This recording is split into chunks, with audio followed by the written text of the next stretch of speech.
Tardy Productions. We're going to be finishing up the custom exhaust and finally flipping around that front fender. Woo, that was a lot of F's. Let's go. Welcome to Tardy Productions. I've messed up.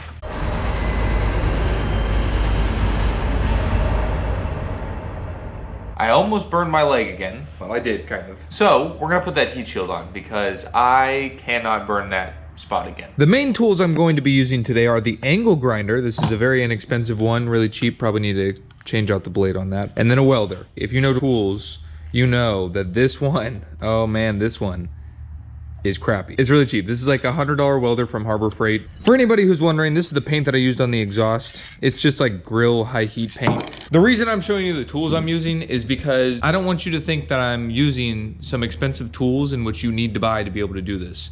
This is probably like $120 in tools. Okay, so linked above in a previous video, we discussed how the exhaust kept on burning my leg and how it needed a heat shield. And for those of you that haven't already clicked the link above, here's a brief synopsis of everything that happened. I'm going to weld some tabs on right here, and then I'm going to bolt the heat shield onto those two tabs because this is ugly. This is not working out. I literally just snapped my weld off in the drill press and I painted the entire exhaust the next day. Let me just show you what I've done so far. I left the camera up at the house, did quite a lot. Let me give you a reference point so you can kind of understand what it looked like before.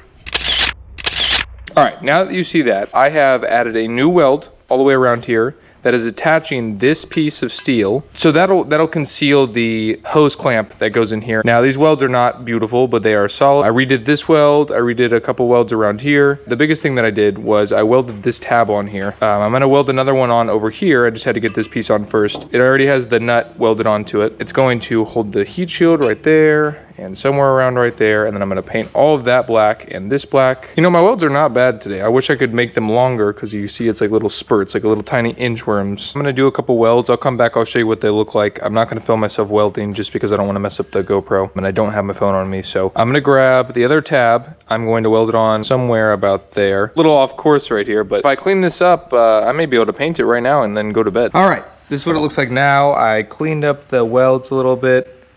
I think painted it'll look really good. I think this weld looks a whole lot better. All right, so I got the other tab on. 1, 2. And I took a weld and I let it all the way around. And then I took a weld and I let it all the way around to there. Okay, so after some additional grinding, some sanding, but it looks very ununiform now, I believe that Aang can say that this is going to be really nice.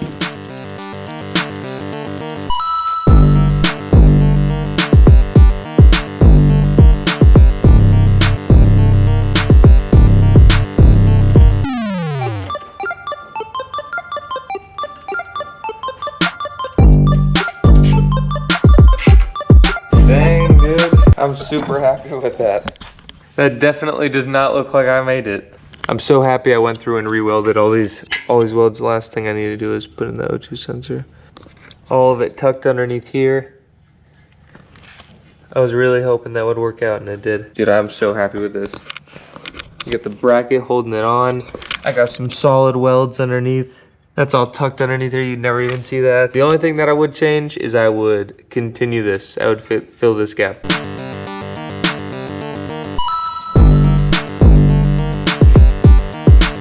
Now that the exhaust is all finished, let's turn this around because I've had more than one comment. You people out there are savages. I'll like take time on a video, I'll edit it. Let's just say rolling burnouts, for example.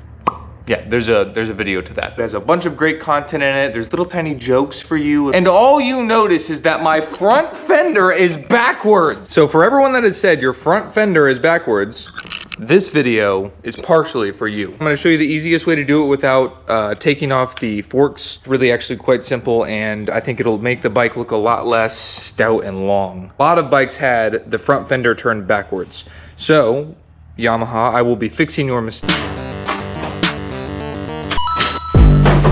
We're gonna be using a 12mm wrench. And what we're gonna do is instead of, so I was thinking that I was gonna either have to take off the front tire, which I was gonna have to change out the front tire anyways soon.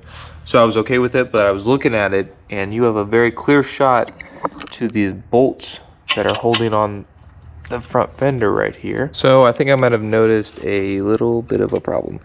There is a super small amount of room between there.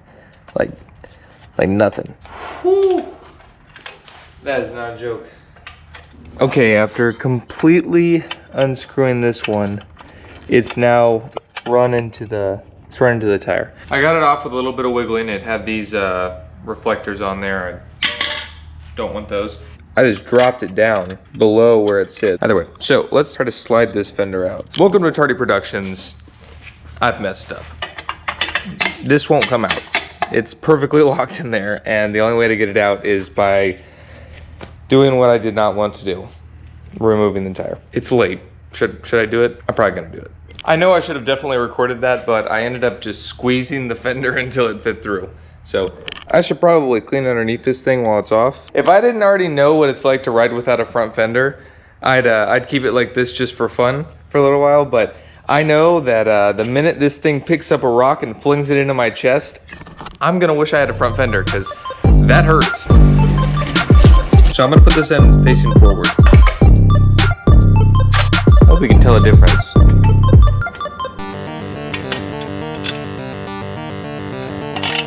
But at least the reflectors are off there.